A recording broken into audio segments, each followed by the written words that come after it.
Ayan guys, matagal ko nang hinahanap ang puting anak ni Cordapia, yung pusa ko na nakatakas. Nakalabas siya nung buntis siya. Tapos, ayaw nang pumasok sa bahay. Pero napunta sa bahay, pinapakain ko. Hinahanap ko yung mga kuting niya. Alam ko nang anak. Ngayon, nakarinig ako ng umingiyaw.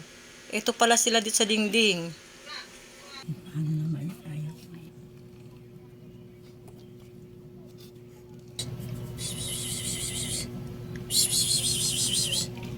Hayaan mo na lang, lalabas din niya sila.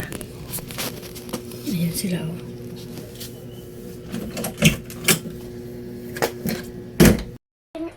Ay, bakit napaka-cute naman ang baby na ito?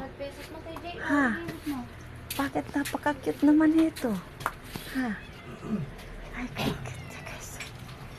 Guys. Ang cute-cute na baby, guys. Ha? Cute-cute baby, guys. Kambal mo, oh. Tita. Tita. Guys, Tita, tinan mo, oh. tita lang. Huwag mo isa-isama, be. Napaka-cute niya.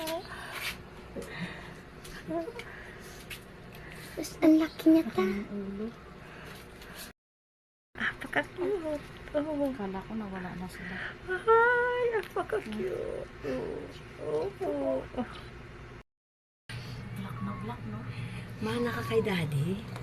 Ha? Nakaganyan din siya uri-urina, Mana eh. kay daddy? Nakuha ko din kayo. Tagal ko na kayo inaanap.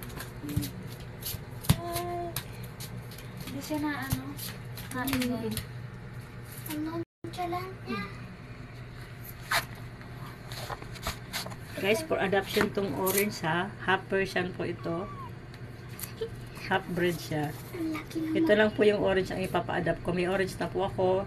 Pero ito po sa akin po, itong black. Ito po yung daddy nila, oh. Ito yung daddy. Tapos ang mama niya is si Cordapia.